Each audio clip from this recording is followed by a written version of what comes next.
The battle had been raging for 6 hours and the outcome was no longer in doubt. The Galaxy Council's mighty invasion fleet was being systematically destroyed by human forces that fought with the coordination and ferocity the aliens had never encountered. High Commander Vextar watched in growing horror as his tactical display showed fewer and fewer friendly ships with each passing minute. Captain Bei Minho stood on the bridge of the heavy cruiser, Daegu's hammer as his ship took another hit from alien weapons. The deck shook beneath his feet, but the damage was minor. His crew had trained for this their entire lives, and they worked with the smooth efficiency that came from generations of military tradition. Hull breach on deck 12 sealed, reported Chief Petty Officer Han Guan from her damage control station. Backup power restored to weapons array, sir. All systems operating at 90% capacity. Good work. Chief Minho replied as he studied the tactical display. Target that alien command ship. Let's cut the head off this snake. The Daegu's hammer turned toward the massive alien vessel that was trying to coordinate the remaining enemy forces. The human ship was smaller and faster than the alien dreadnought, but it carried weapons that used technology the Galaxy Council had never seen before. Via main battery, Minho ordered their cruiser's primary weapons were gravity cannons that used the collapsed matter from dead stars as ammunition.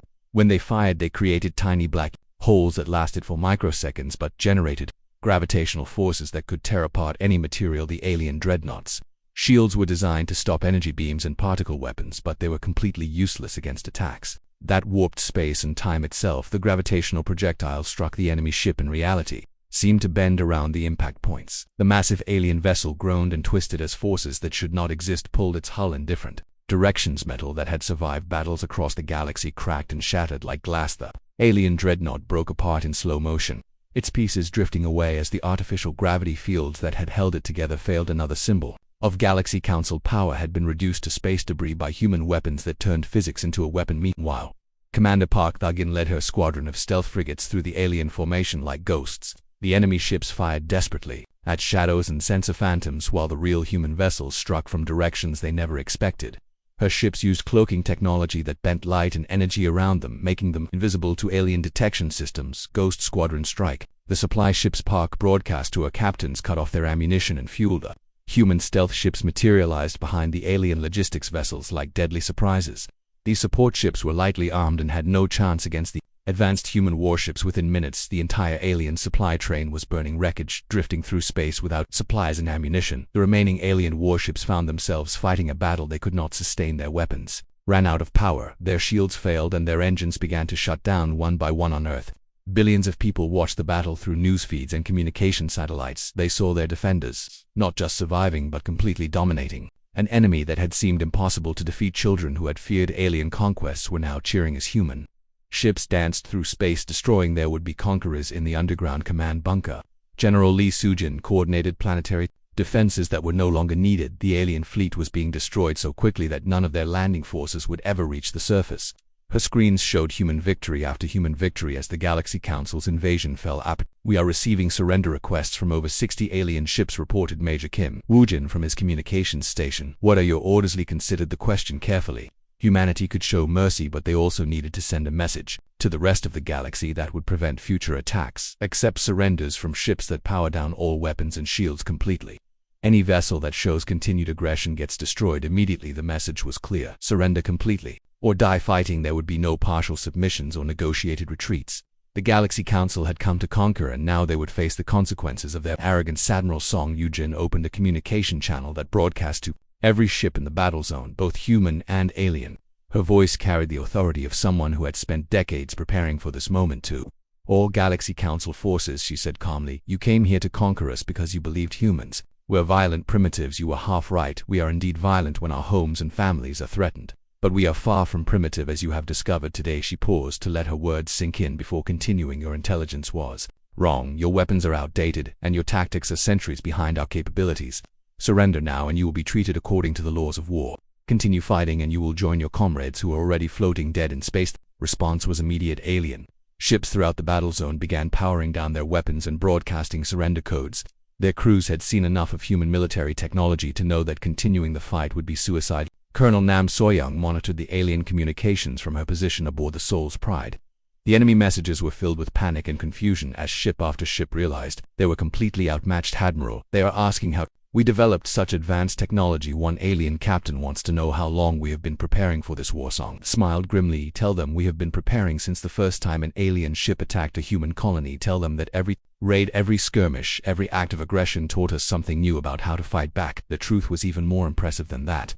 Humanity had been studying warfare for thousands of years, long before they ever met an alien species. Every conflict in human history had contributed to the knowledge and experience that was now destroying the Galaxy Council fleet. Captain Oh Hyanwu commanded the experimental battleship Busan Thunder, and his vessel had not even fired its main weapons. Yet the quantum cannons that could unmake matter at the subatomic level remained charged and ready, but the battle was ending too quickly to need them stand down from battle stations. He ordered his crew, secure all weapons and prepare to assist. With prisoner processing, the Galaxy Council's invasion was over. Their mighty fleet had been reduced to scattered survivors. Begging for mercy from the primitives they had come to conquer, the species that ruled 1,000 worlds had been completely defeated by humans who had learned to turn violence into an art form. The last alien ship surrendered. The solar system fell quiet, except for the communications chatter of human forces coordinating the cleanup. The tide had not just turned, it had become a tsunami that washed away everything the Galaxy Council thought they knew about human capabilities. The last alien ship surrendered as the sun rose over Earth, painting the sky in shades of gold and red. What had begun as the Galaxy Council's greatest invasion fleet was now nothing but scattered debris and captured vessels floating in the darkness of space. Humanity had not just survived the ultimatum, they had utterly crushed those who dared to threaten their freedom. Admiral Song Yujin stood on the Bridge of the Souls, pride looking out at the wreckage of alien ships drifting through space like broken toys around her. The Terran fleet maintained perfect formation, their weapons powered down but their crews still alert. The victory was complete, but Song knew this was only the beginning of something much larger. Damage report, she requested. From her aide commander Park the Jin. Minimal casualties across the entire fleet, Admiral Park replied, reading from her datapad.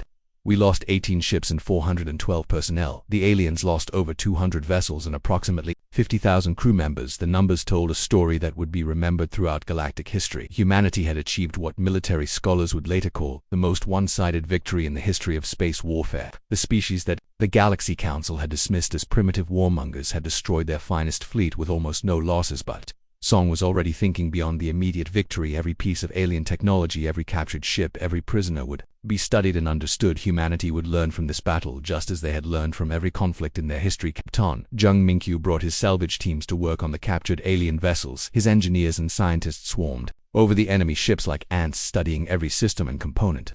The aliens had advanced technology in some areas, but they had grown complacent under centuries of easy victories against weaker species. Look at this, Admiral Jung reported from inside an alien cruiser. Their weapon systems are at least 50 years behind our current designs.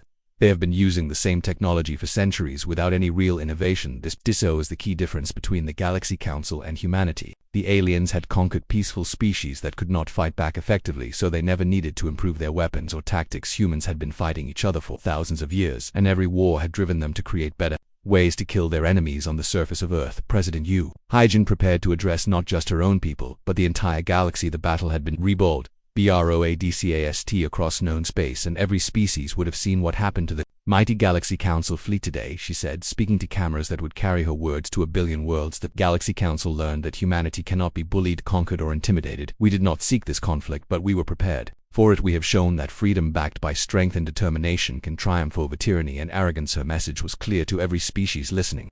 Earth was not a weak planet that could be easily conquered, that humans had weapons and technology that could destroy any fleet sent against them. More importantly, they had the will to use those weapons to defend their homes. The captured aliens were treated according to human laws of war. They were given food, medical care, and comfortable quarters while they waited to be returned to their home worlds. But every alien prisoner carried with them a message that would spread throughout the galaxy.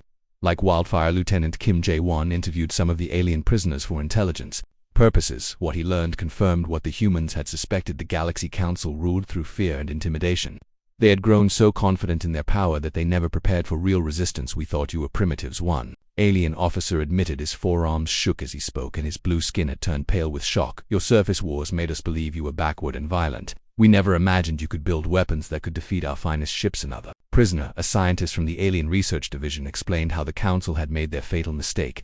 We studied your species for decades, but we only looked at your conflicts and your divided governments. We never realized that your wars were making you stronger while our peace was making us weaker. This was the truth that would reshape galactic politics. The species that seemed most violent and chaotic was actually the most advanced and dangerous. The Galaxy Council had confused The symptoms of strength were signs of weakness. In the months that followed, other alien species began reaching out to humanity not as conquerors but as potential allies. They had all seen what happened to the Galaxy Council fleet, and they wanted to learn from the humans rather than fight them. Trade agreements replaced invasion plans. Diplomatic missions took the place of military fleets. Species that had been forced to bow to the Galaxy Council for centuries suddenly saw an opportunity for freedom. Admiral Song was promoted to lead the new Terran Deep Space Command. Her mission was to explore beyond human space, to make contact with other species, and to ensure that humanity's message of strength through preparation reached every corner of the galaxy. The Soul's Pride became the flagship of the first human exploration fleet that would venture beyond the solar system as the great ship prepared to leave Earth's orbit. Song reflected on how much had changed in just a few days. The Galaxy Council had come to force humanity into submission. Instead, they had revealed to the universe that humans were not a species to be conquered or controlled. They were warriors who had turned the art of warfare into a science, and who would defend their freedom with weapons that made them the equals of any species in the galaxy. Commander Choi Soo-bin approached the Admiral as they prepared to leave Earth's orbit. Admiral, our deep space sensors are detecting multiple alien fleets approaching from different directions, but these ships are broadcasting peaceful intentions. They want to meet with us. Song smiled as she looked out at the stars that no longer seemed so distant or threatening. The Galaxy Council's ultimatum had failed completely, but it had accomplished something the aliens never intended. It had announced to the entire galaxy that humanity was ready to take its place among the stars as a force for freedom and justice. The Terran fleet had proven that humans would not bow to tyrants or surrender to bullies anywhere in the universe as they prepared to explore strange new worlds and seek out new civilizations. They carried with them the knowledge that they represented not just Earth but the hope that courage and determination could triumph over oppression anywhere in the cosmos. The age of human expansion had begun, and the galaxy would never be the same. The species that had been dismissed as primitive warmongers were about to become the champions of freedom for every world that yearned to be free. As the Soul's Pride engaged its faster-than-light engines and disappeared into the vast darkness between the stars, Admiral Song knew that this was not an ending but a beginning. The real adventure was just starting. The first shot came from the alien flagship as High Commander Vexstar decided to show these humans what Galaxy Council weapons could do. A massive energy beam erupted from the Galactic Dominion and streaked across space toward Admiral Song's command ship Soul's Pride. The beam was bright enough to be seen from Earth and carried enough power to vaporize an entire city, but something impossible happened. The deadly energy beam struck a shimmering barrier around the human ship and simply disappeared. Like water hitting a sponge, the Soul's Pride sat undamaged in space, while the alien weapon that should have destroyed it had no effect. At Alshiel Technology holding steady, reported Commander Kwon Dong-hein from the engineering station there. Weapons cannot penetrate our defensive matrix. Admiral Song smiled grimly as she watched the alien commander's face on her screen. The look of shock and confusion told her everything she needed to know. The Galaxy Council had been using the same weapons for centuries against species that had no real defenses. Now they faced an enemy that had spent decades studying their technology and building better protectional ships. Open fire, she ordered. Return their greeting. Space erupted in brilliant flashes of light as the human fleet unleashed weapons the aliens had never seen before. Quantum torpedoes that could phase through solid matter struck alien ships and exploded inside their hulls. Gravity cannons that used the force of collapsed stars as ammunition tore through alien armor like it was made of paper. Captain Yoon Taemin commanded the destroyer in fury, and his ship moved through the battle like a dancer. His vessel was only half the size of the alien cruisers, but it was 3 times faster and infinitely more deadly. Human ships had been designed using lessons learned from atmospheric combat, where speed and agility meant survival. Torpedoes spread. Ready, sir, called out his weapons officer Ensign Ru Hae-young. She was nervous, but her training took over as she prepared to fire the most advanced weapons humanity had ever created. Fire all tubes, Taemin ordered. Target their engines first. Dead ships cannot fight back. The human torpedoes were unlike anything in the Galaxy Council arsenal. Instead of simple explosives, they carried clouds of nanobots that could eat through any material in seconds. 3 alien cruisers found their engines failing as microscopic machines devoured their power systems from the inside. The massive ships went dark and began drifting helplessly through space. Meanwhile, Commander Seo Jin-ah led her fighter squadron Phoenix into the heart of the alien formation. Her pilots flew ships that could think and react faster than any biological creature could process. The Galaxy Council fighters were built to look intimidating with their massive size and heavy weapons, but they moved like flying bricks compared to the human craft. Phoenix Squadron, follow my lead, she broadcast to her 24 pilots. Remember what we learned in training. They are big, we are small. They are slow, we are fast. We use every advantage. Her fighters swarmed through the alien formations like angry wasps, finding weak spots in their armor that centuries of human military experience had taught them to exploit. The alien pilots tried to track the human ships, but they moved too fast and changed direction too quickly. Lieutenant Park Soo-jin rolled her fighter around an alien weapon blast. and fired her pulse cannons at point-blank range. The energy bolts punched through the enemy's rear armor and detonated inside the cockpit. "One alien fighter down," she reported calmly before moving on to a next target. For every human fighter that was destroyed, 10 alien craft fell from the sky. The Galaxy Council pilots had been trained to fight other large, slow-moving ships. They had no experience dealing with opponents that could dance around their weapons and strike from impossible angles, but the real shock came when the aliens tried to use their most powerful weapon. The Galactic Dominion fired its planet killer cannon at the human battle station that protected Earth. The weapon had destroyed entire worlds in the past and should have vaporized anything it touched. The massive energy beam struck the station's shields, and something amazing happened. Instead of being destroyed, the human station absorbed the energy and redirected it back at the alien fleet. The reflected beam struck 2 alien dreadnoughts and turned them into expanding clouds of superheated gas. "Impossible!" Vextar screamed as he watched his most powerful weapon turned against his own ships. How can primitives have such technology? The answer was simple, but the aliens could not understand it. The Galaxy Council had grown comfortable with their dominance over peaceful species. They used the same tactics and weapons that had worked for centuries against enemies that could not fight back. Humanity had spent those same centuries perfecting the art of war. Every defeat had taught them something new. Every victory had shown them a better way to fight. They had turned every form of combat into a science and every weapon into a work of art. Captain Bay Minho commanded the heavy cruiser Dagu's Hammer, and his ship was in the thick of the fighting. His vessel had taken damage, but his crew worked with the efficiency that came from generations of military tradition. "Hull breach on Deck 7 sealed," reported Chief Petty Officer Han Ji-1. "Engines back to full power, sir. Good work." Chief Minho replied.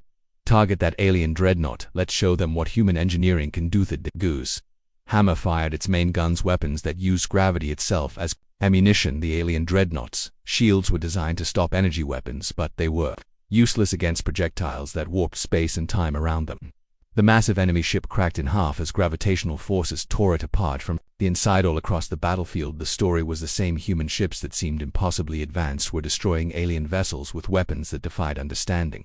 The Galaxy Council fleet that had conquered 1,000 worlds was being systematically torn apart by an enemy they had dismissed as primitive. In Earth, billions of humans watched the battle through news feeds and satellite cameras. They saw their defenders not just holding the line, but winning decisively against an enemy that had seemed impossible to defeat. Children who had gone to bed fearing alien conquests woke up to see human ships dancing through space as they destroyed their would-be conquerors. The tide of battle had turned completely. What the Galaxy Council had planned as a quick demonstration of power had become a disaster. Their finest fleet was being annihilated by the very species they had come to subjugate. High Commander Vexter stared at his tactical display as ship after ship disappeared from his formation. The humans were not just winning, they were dominating the battle with a skill and technology that made his own forces look like primitives. This was not how the invasion was supposed to go.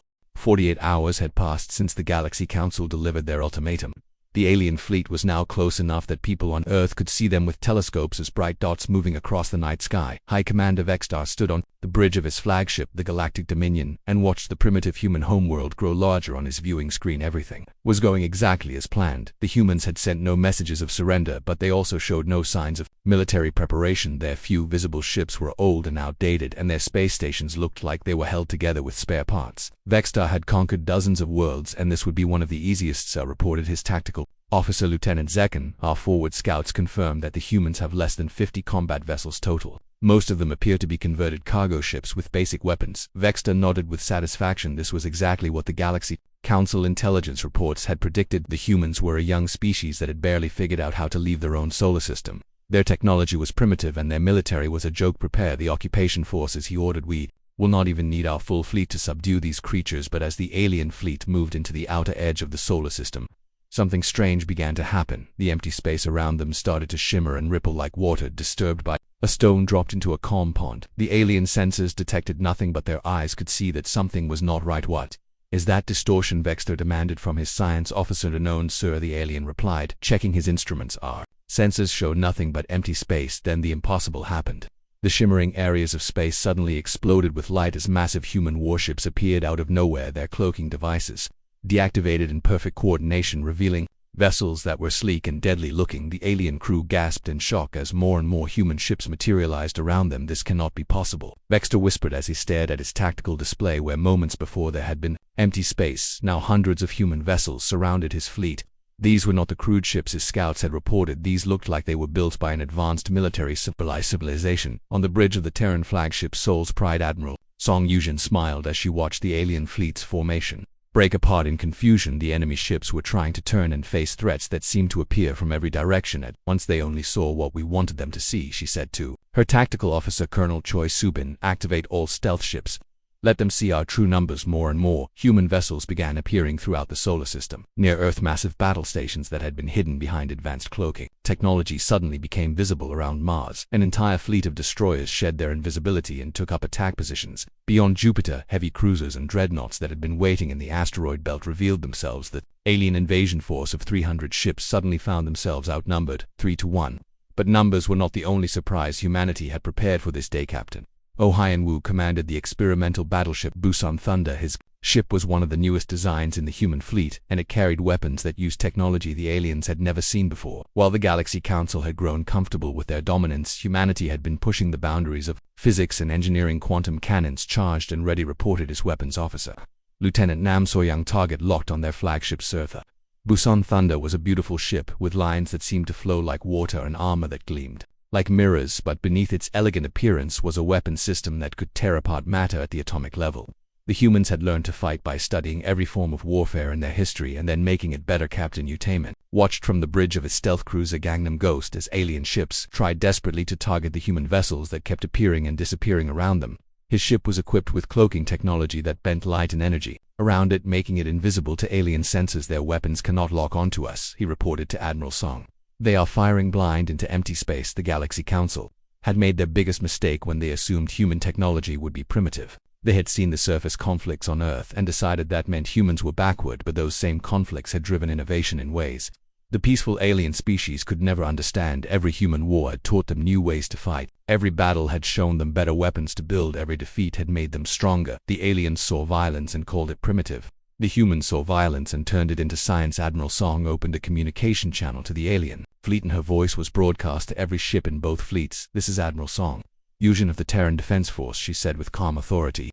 You came here expecting to find frightened primitives. Instead you found warriors who have been preparing for this day since we first reached the stars. On his flagship, Vexstar was trying to understand how his perfect invasion had turned into a disaster. His ships were surrounded by human vessels that appeared and disappeared like ghosts. The enemy had weapons his science officers could not identify and technology that seemed impossible. You cannot threaten the Galaxy Council. He broadcast back to the human admiral. We have conquered 1,000 worlds. Your primitive species cannot hope to match our power. Song's expression hardened as she listened to the alien's words.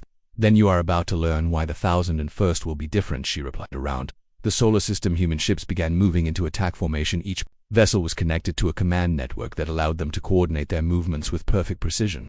The aliens had large ships built for intimidation. The humans had fast ships built for killing. Commander Seo Jinna was in her fighter, preparing to launch from the carrier Inchin's Hammer. Her squadron had trained for years for this moment, studying every piece of intelligence about alien technology and tactics. The Galaxy Council fighters were big and heavily armored, but they were also slow and predictable. Phoenix Squadron, prepare for launch, she broadcast to her pilots. Remember your training. They are big, we are fast. We use that advantage. The human fighters were small and incredibly maneuverable, designed to exploit the weaknesses that centuries of combat experience had taught them to find. The aliens built their craft for show, the humans built theirs for war. Lieutenant Ru Hae-young checked her weapon systems one final time. Her fighter carried missiles that could think for themselves and energy weapons that could punch through alien armor like paper. She was young, but she had been training for this fight her entire life. All systems green, she reported to her squadron leader, ready to show these aliens what human pilots can do. As the two fleets faced each other across the darkness of space, the Galaxy Council was beginning to understand that they had made a terrible mistake. They had come to conquer primitives, but they had found an enemy that had turned warfare into an art form. The battle was about to begin, and humanity was ready to show the galaxy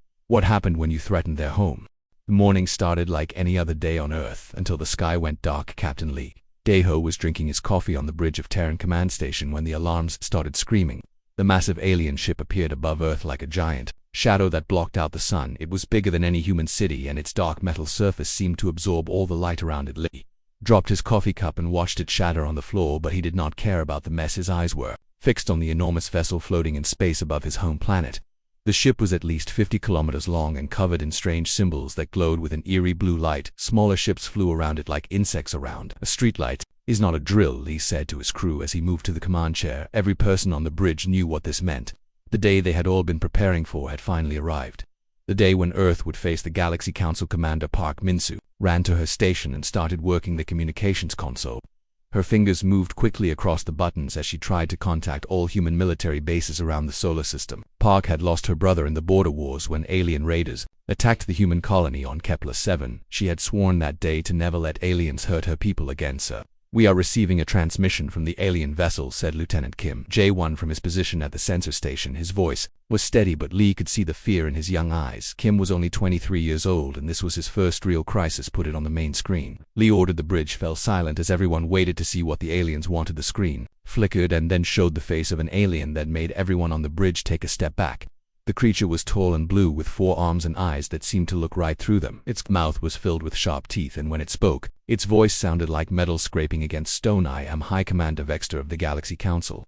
"Fleet," the alien said with a voice full of arrogance, "we bring you an ultimatum from the Council of Worlds. Your species has exactly 70 hours to surrender all military vessels and submit to our rule." He felt his jaw clench with anger, but he stayed silent and listened to what the alien had to say. He knew that showing emotion now would be a mistake. The alien continued speaking as if it was talking to children. "Your people are nothing but primitive warmongers who have spent their entire history fighting wars on your single, pathetic planet. The Council has watched you for decades, and we have seen nothing but violence and destruction. You cannot be trusted to govern yourselves." Commander Park made a sound of disgust, but Lee held up his hand to keep her quiet. The alien was still talking, and Lee wanted to hear every word. "We have conquered over 1,000 worlds," the alien said with obvious pride. "Every species has learned to bow before the wisdom of the Galaxy Council. You humans think you are special, but you are just another violent race that needs to be controlled. Your weapons are crude, your ships are weak, and your people are divided." The alien leaned closer to the camera, and its terrible smile grew wider. "You have 72 hours to power down all military installations and prepare for occupation. If you refuse, we will demonstrate why the Galaxy Council rules the galaxy. Any resistance will be met with total destruction." The transmission ended, and the bridge was silent for a long moment. Lee looked around at his crew and saw the same mixture of fear and anger on every face. These aliens had just threatened to destroy everything they loved and called them primitive while doing it, sir. Lieutenant Kim said quietly, his voice shaking. "Our deep space sensors are picking up massive movement in the outer system. It looks like a huge fleet approaching from beyond Pluto." Lee walked to the tactical display and studied the readings. Over 300 alien warships were moving toward Earth in perfect formation. Each ship was larger than anything humans had ever built, and they all carried weapons that could destroy cities with single shots. The Galaxy Council was not just making empty threats, they were preparing for war. But as Lee looked at the approaching fleet, he smiled. For the first time since the morning began, the aliens had made their first mistake. They thought humans would be so frightened by their show of force that they would surrender without a fight. "Get me Admiral Song on Lunar Base," Lee ordered Park. Minsu nodded and started working her communications equipment. Within minutes, the face of Admiral Song Yujin appeared on the secondary screen. She was 60 years old, with gray hair and scars on her face from the Titan mining incident, but her eyes were as sharp as ever. Song had been preparing for this day longer than anyone else in the human military. "Admiral," Lee said, "the Galaxy Council has given us 72 hours to surrender. They have over 300 ships approaching our systems." On nodded grimly. "I know, Captain. I have been watching their fleet since they entered our detection range. They think they are dealing with the same humans who were fighting with chemical rockets 50 years ago. What are your orders, Admiral?" Lee asked. Song smiled, and Lee could see the same determination that had made her the most respected officer in the Terran Defense Force. "Activate Protocol 7, she said. "All stealth ships are to remain hidden until my signal. All conventional forces are to appear as weak and disorganized as possible. Let them think we are the primitives. They believe us to be." Lee understood immediately. The aliens expected humans to panic and surrender, or maybe put up a weak fight with outdated weapons. They had no idea what humanity had really been building in the decades since first contact with alien raiders in the underground bunkers of Lunar Base. Admiral Song was already sending coded messages to secret military installations throughout the solar system. Facilities that officially did not exist were powering up. Weapons that had never been tested in combat ships that had been hidden for years were preparing to reveal themselves. The countdown had begun. 72 hours until the Galaxy Council learned that their information about humanity was very, very wrong. The aliens thought they were facing primitives who fought with crude weapons, but they were about to discover that humans had turned warfare into an art. Lee watched the alien fleet grow larger on his tactical display. He felt a sense of calm settle over him. The fear was gone, replaced by the cold determination that had carried humanity through every crisis in their history. The Galaxy Council wanted to see what human violence looked like. They were about to get their wish.